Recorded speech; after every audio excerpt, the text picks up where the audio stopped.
Very good morning to students. Students, let's head up towards the distinguish between the gravity dam and an earthen dam. This is also one of the very important question that mostly asked in our unit 2. So let's head up over it.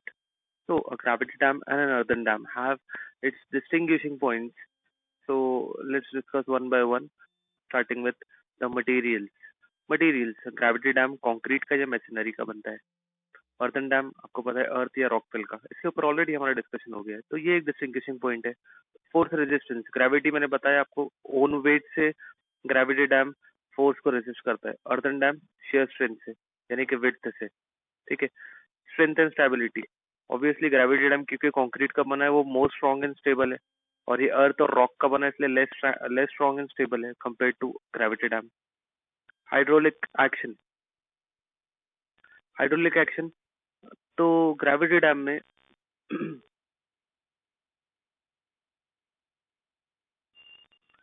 क्या होता है कि पानी crest के ऊपर से जाकर spillway से बहता है, तो ओवरफ्लो होता है और स्पिलवे से बहता है. अर्दन डैम में क्या होता है, हम इसको ऊपर से नहीं बहा सकते, पानी को साइड से बहाना पड़ता है. अर्दन डैम में साइड से पानी बहाना पड़ता है. I will show you the typical section of earthen dam. Okay. Construction height. Gravity dam क्योंकि कंक्रीट का बना है तो किसी भी हाइट का बना सकते हैं. अर्दन डैम क्योंकि अर्थ का बना है ज्यादा हाइट अचीव नहीं कर सकते हैं. मेंटेनेंस ग्रेविटी डैम में लेस रहेगा क्योंकि ऑब्वियसली ग्रेविटी डैम कंक्रीट का बना है, उसमें ज्यादा मेंटेनेंस नहीं आएगा, रिपेयर वर्क नहीं आएगा. क्योंकि ये अर्थ का बना है इसमें ज्यादा आएगा. फेलियर. फेलियर के पहले ग्रेविटी डैम आपको काफी वार्निंग्स देता है, जैसे कि बेंडिंग, बकलिंग दिखती है आपको, ठीक है ना, डिटोरिएशन नजर आते हैं. लेकिन अर्दन डैम है तो वो सडनली फेल करता है. जनरली यही होता है कि वो सडनली फेल कर जाता है. लाइफ किसकी ज्यादा रहेगी? ऑब्वियसली ग्रेविटी डैम की ज्यादा रहेगी. इनिशियल कॉस्ट किसका ज्यादा रहेगा? ऑब्वियसली ग्रेविटी डैम का ही ज्यादा रहेगा. So that is all about the distinguish between the gravity and an earthen dam. Let's come to the next point, that is factors which governs the selection of type of dam. कौन कौन से factor पे कौन कौन से type of dam बनाए जाते हैं? तो टोपोग्राफी सबसे इम्पोर्टेंट पॉइंट है. टोपोग्राफी के हिसाब से शेप, टोपोग्राफी के हिसाब से टाइप ऑफ डैम डिपेंड करता है. शेप कैसा है टोपोग्राफी का, उसके हिसाब से. जैसे कि देखिए यहाँ लिखा हुआ है, a narrow river flowing between high rocky banks. Narrow river है, हाई रॉकी बैंक्स के बीच में, जैसे कि यू शेप्ड वैली है. नीचे में वी नहीं बना है, शार्प नहीं है, यू शेप्ड वैली है. दो रॉकी हाई रॉकी बैंक्स है, उसके बीच में रिवर फ्लो कर रही है. तो ऐसे में आप क्या करोगे, एक दीवार खड़ी कर दोगे कंक्रीट की, ये आपका कंक्रीट डैम बन गया. ठीक है. अगर वी शेप्ड वैली रही नीचे, जिसके बीच में से पानी बह रहा है, विथ टॉप विड्थ, यानी कि वी की टॉप विड्थ, ये top width, with top width less than 1/4 of its height, यानी कि ये जो हाइट है इसका एक चौथाई हिस्से से भी कम अगर इसकी विड्थ है, टॉप विड्थ, तो आर्च डैम बना दोगे सीधा सीधा, स्पिलवेज अलग से देकर. ठीक है. So that is your V shaped valley वाला केस, जिसमें आपको आर्च डैम बनाने की सजेशन दिया जा रहा है. यू शेप्ड वैली है तो सिंपल ग्रेविटी डैम बनाने की सजेशन दिया जा रहा है. नेक्स्ट, अ लो वाइड वैली. अ लो वाइड वैली यानी कि वैली ज्यादा ऊंची नहीं है, बहुत छोटी सी वैली बन रही है, तो ऐसे केस में आपको अर्दन डैम काफी रहेगा, जो बाजू जिसके बाजू से आप स्पिलवेज निकाल सकते हो. देखिए, अगर ज्यादा हाइट चल रही है इस तरीके का तो आप कंक्रीट डैम बनाओगे, लेकिन जब हाइट ही इतनी कुछ मिल रही है तो आपको अर्दन डैम काफी रहेगा. ठीक है. क्योंकि हाइट छोटी सी है, उसमें भी उसके लेवल से कम में पानी बह रहा है, तो इट इज फिजिबल कि आप अर्दन डैम बनाकर सेपरेट स्पिलवेज निकाल कर काम चला लो. क्योंकि उसमें ज्यादा पानी ही नहीं आ रहा है तो आप ग्रेविटी डैम क्यों बनाओगे, है ना. अगर length of dam is very long and its height is low, height again low आई है, लेंथ जितनी भी रहे हमको कुछ नहीं करना है, हाइट लो है तो हम अर्दन डैम के लिए ही जाते हैं. ठीक है. हाइट ज्यादा है लेंथ कम है, लेंथ छोड़ दो, आप लेंथ की बात ही छोड़ दो, हाइट अगर ज्यादा है तो आप सीधा सीधा ग्रेविटी डैम की तरफ जाएंगे, सीधी सिंपल बात। नेक्स्ट, जियोलॉजी, सॉइल पर भी तो डिपेंड करता है, साइट के बेसमेंट पर भी डिपेंड करता है कि हम टाइप ऑफ डैम क्या रखेंगे। साउंड रॉक फाउंडेशन मिल रहा है, यानी कि आपको जमीन वाटर टाइट मिल रही है, तो आप सीधा सीधा ग्रेविटी डैम बनाना चालू कर दोगे इसके ऊपर। कंक्रीट डैम बोलो या ग्रेविटी डैम बनाना चालू कर दोगे आप। ग्रेवल फाउंडेशन है तो अर्दन डैम बनाओगे, तो उसके ऊपर अर्थ भर दोगे, रॉक भर दोगे, तो आपका डैम बन जाएगा। क्योंकि ग्रेवल फाउंडेशन है तो वो ज्यादा ग्रेविटी डैम जैसा अर्थ सॉरी ग्रेविटी डैम जैसा प्रेशर वो सस्टेन नहीं कर पाएगा, आपका फाउंडेशन धंसता चला जाएगा। ठीक है, तो let's come to the next point, that is availability of construction material. इसके हिसाब से भी टाइप ऑफ डैम डिपेंड करता है। देखिए, यूजुअली हम जो डैम बनाते हैं उसमें क्या करते हैं, हम लोकली अवेलेबल मटेरियल्स यूज करते हैं जो आसपास में अवेलेबल है। For what purpose? For economical purpose, for economy purpose, so that आपको ट्रांसपोर्टेशन कॉस्ट वगैरह ज्यादा ना लगे, तो उस हिसाब से जो मटेरियल आपके साइट के पास अवेलेबल है, अगर सीमेंट्स अवेलेबल है, एग्रीगेट्स अवेलेबल है, सैंड अवेलेबल है, आप सिंपली ग्रेविटी डैम बना लोगे, क्योंकि आपको कॉस्ट ऑफ ट्रांसपोर्टेशन ज्यादा नहीं लगेगा, यानी कि कन्वेंस कॉस्ट ज्यादा नहीं लगेगा। On the other hand, if you don't have these things, then you will simply going to collect the gravels and put on the foundation for the earthen dam. That's it about the availability of construction material, as you need to take into care about the economy of the project as well. Okay, so what you do, you usually prefer for locally available materials to avoid the transportation or conveyance cost to maintain the economy of the project. Spillway size and location, spillway size and location के हिसाब से भी type of dam depend करता है। सी, spillways, अगर पानी बहुत ज्यादा आ रहा है, मैग्नीट्यूड ऑफ फ्लड ज्यादा है, तो उसके हिसाब से स्पिलवे के साइजेस और टाइप्स आपको डिसाइड करना पड़ता है। ओके, अगर मैग्नीट्यूड ऑफ फ्लड ज्यादा है तो आपको लार्ज कैपेसिटी स्पिलवे लगाना पड़ेगा। किसके लिए? अगर हाई मैग्नीट्यूड फ्लड है तो उसकी वजह से आपको क्या करना पड़ता है, डैम के अंदर स्पिलवे कंस्ट्रक्ट करना पड़ता है, यानी कि ग्रेविटी डैम बनाना पड़ता है। आई होप इट इज क्लियर। अगर पानी का फ्लो ज्यादा नहीं है, हाई मैग्नीट्यूड फ्लड नहीं है, लो मैग्नीट्यूड फ्लड है, तो आप क्या करोगे, आप अर्दन डैम बनाओगे और सेपरेट स्पिलवेज लोकेट करोगे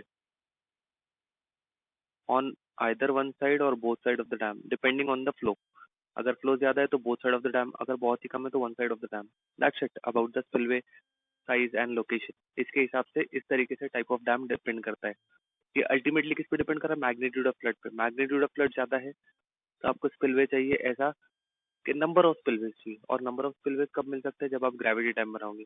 लेकिन आपका मैग्नीट्यूड ऑफ फ्लड ही कम है तो आप क्या करोगे, सीधा सीधा उतना हाइट ही अचीव नहीं होना है तो अर्दन डैम बनेगा सबसे पहले। तो देखो, मैग्नीट्यूड पर टाइप ऑफ डैम डिपेंड कर रहा है। मैग्नीट्यूड ऑफ फ्लड ज्यादा है तो आपको ग्रेविटी डैम की तरफ जाना पड़ेगा ताकि वो ज्यादा पानी रोक सके, क्योंकि हम ज्यादा हाइट का डैम बना सकते हैं और फिर ज्यादा गेट्स लगेंगे, ज्यादा स्पिलवेज लगेंगे। सही है, तो more number of spillways gravity dam, less number of spillways earthen dam. Let's come to the next one, that is earthquake zone. अगर अर्थक्वेक जोन है तो अर्दन डैम हमारा उस अर्थक्वेक के प्रेशर्स को झेल पाएगा क्या, उनके सीवियरिटी को झेल पाएगा क्या? नहीं, बिल्कुल नहीं। तो अर्थक्वेक जोन में आपको ग्रेविटी डैम ही बनाना पड़ेगा, earthen dam less earthquake prone areas के लिए। ओके, रोडवे चाहिए आपको तो अर्दन डैम में तो रोडवे नहीं मिलता है, रोडवे किस में मिलता है? ग्रेविटी डैम में। Length and height of dam,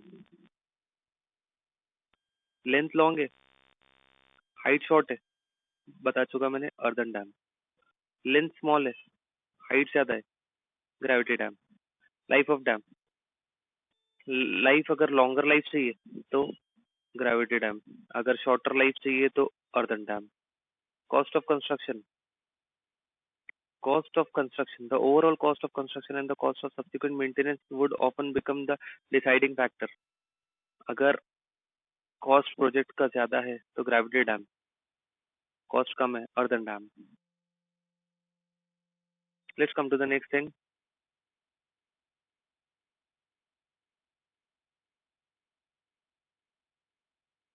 What are the various forces considered in the design of gravity dam?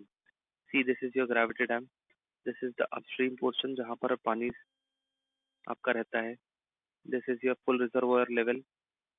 देखिए, ये आपका डाउनस्ट्रीम पोर्शन है। डाउन स्ट्रीम पोर्शन जहाँ से पानी फ्लो करता है जब हम गेट्स खोलते हैं, ठीक है। और वो स्पिलवे से बहता है। स्पिलवे यही होता है in the body of the dam, ठीक है। Water pressure, this is your water pressure which acts like just like this. This is the water pressure diagram. This is the water pressure diagram. Water pressure ऊपर में कम रहेगा, यानी कि zero रहेगा, और नीचे में मैक्सिमम रहेगा, तो उसका डायग्राम ट्रायंगुलर बनेगा, जिसकी टोटल हाइट एच रहेगी। इतना पूरा प्रेशर रहेगा कैपिटल एच तक, फुल रिजर्वर लेवल तक। इसका फोर्स, अगर हम रिजल्टेंट फोर्स निकालते हैं तो वो ये रहेगा पी, जो कहाँ एक्ट करेगा, सीजी पे। सीजी कहाँ एक्ट होता है ट्रायंगल का, एट h/3। आई होप ये क्लियर हो गया आप लोगों को।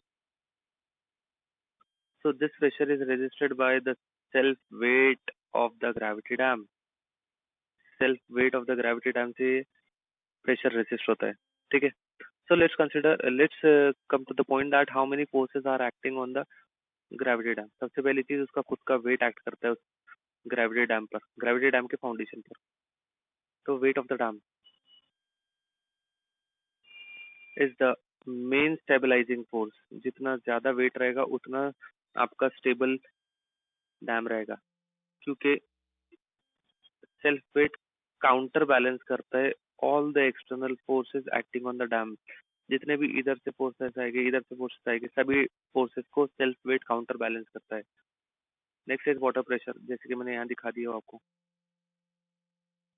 Water pressure is exerted by the water stored up to FRL and also on the downstream phase। यहाँ पर भी पानी कुछ जमा रहता है, क्योंकि यहाँ से जो पानी बहता है वो पूरा नहीं बह जाता, कुछ यहाँ जमा रह जाता है, तो ये टेल पोर्शन पे पानी जमा रहता है कुछ, वो भी exert करता है pressure on the dam। And also on the downstream phase the pressure is exerted by the tailwater। okay, तो प्रेशर का फॉर्मूला, इस पी का वाटर प्रेशर का फॉर्मूला क्या रहेगा। सी, आप लोगों ने ये एडवांस कंक्रीट स्ट्रक्चर्स में भी पढ़ा है कि पी का फॉर्मूला क्या रहेगा। P is the force, water pressure, the formula for which is area into sorry area of the figure. तो फिगर है ट्रायंगल, तो formula for area of figure क्या रहेगा, half into base into height. तो half base क्या रहेगा, base पे pressure कितना रहेगा, गामा डब्ल्यू इंटू एच, है ना, और हाइट कितनी है एच, तो half gamma W H into H, तो हाफ गामा एच स्क्वायर कहाँ ऐड करेगा, h/3 from base. So next is uplift pressure. Uplift pressure क्या होता है, देखिए, stored water on the upstream side, यानी कि इस साइड में of the dam has a tendency to seep through the soil below the foundation। The water that is collected over here or the water that has been stored over here has a tendency to seep through the soil below the foundation, ठीक है। Same is the case from the downstream side। While seeping, the flowing water exerts the pressure that is called as an uplift pressure on the base of the dam। जैसे सीप होता है तो water क्या करता है, it start exerting the pressure on the base of the dam, which completely depends on the head of the water, which completely depends on the head of the water।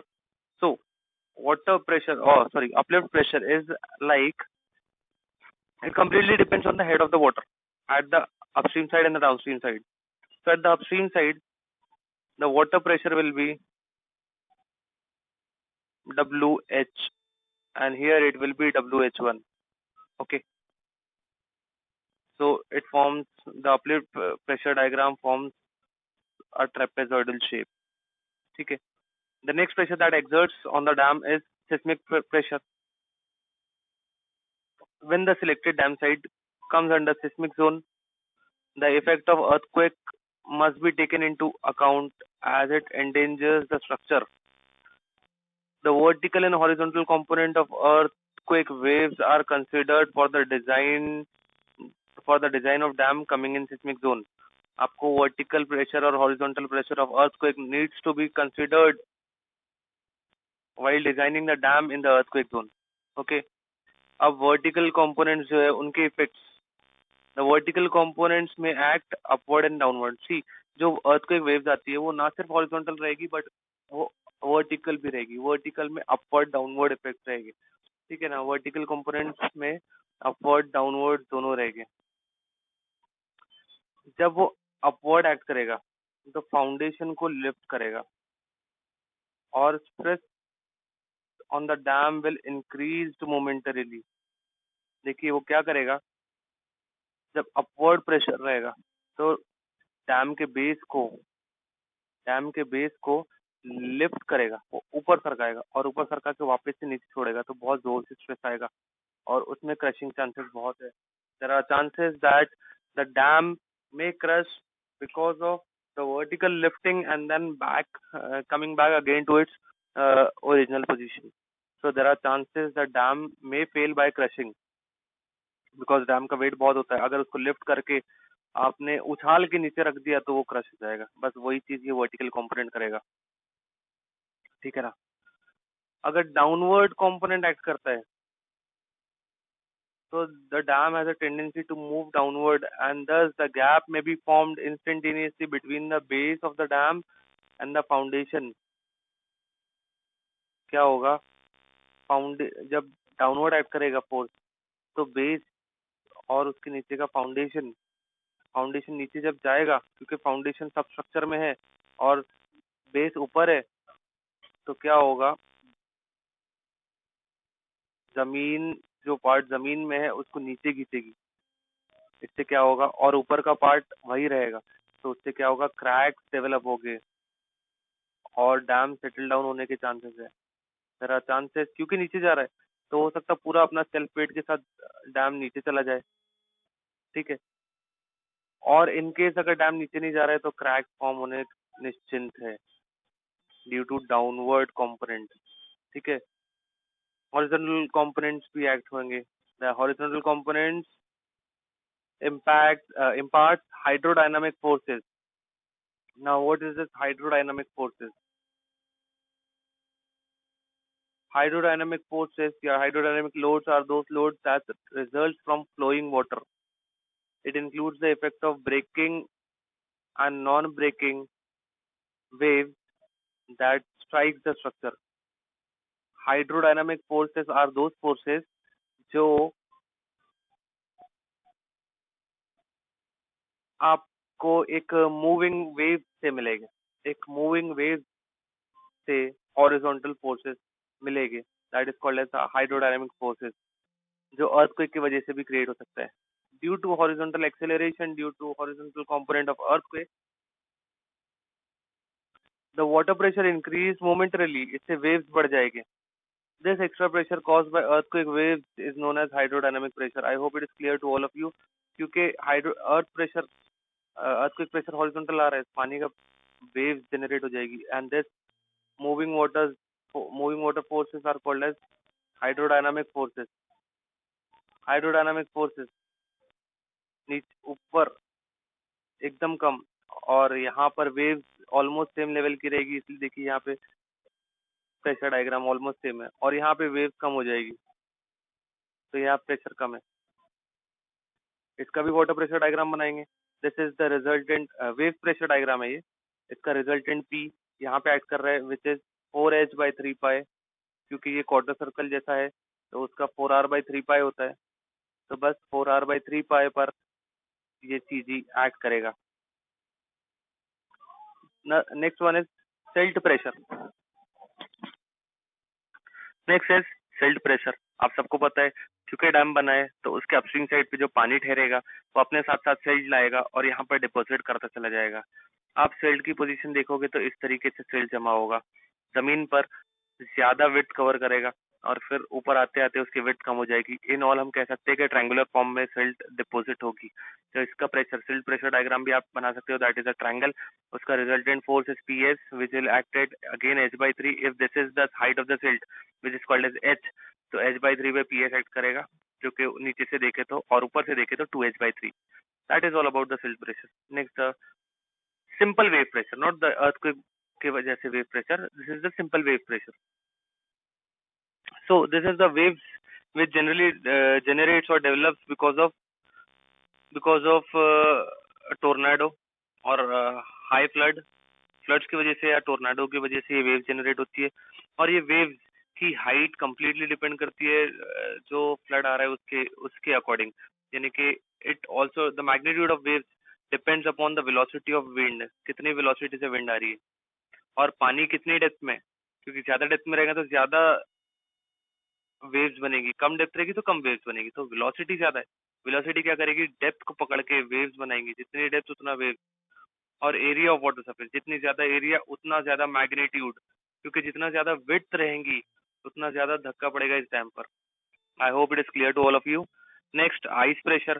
देखिए ice pressure उस जगह पे जहाँ पे ice बनेगी, जहाँ पे इतना टेम्परेचर रहेगा, तो आइस जहाँ पर बनेगी, जिस जगह पे ऐसा टेम्परेचर रहेगा वहां पे क्या होगा, the top layer of the water surface will get converted into ice and hence the topmost portion, that is the FRL level, वहां पर वाटर प्रेशर की जगह आइस प्रेशर एक्ट करने लगेगा। so in that case you need to consider the ice pressure as well।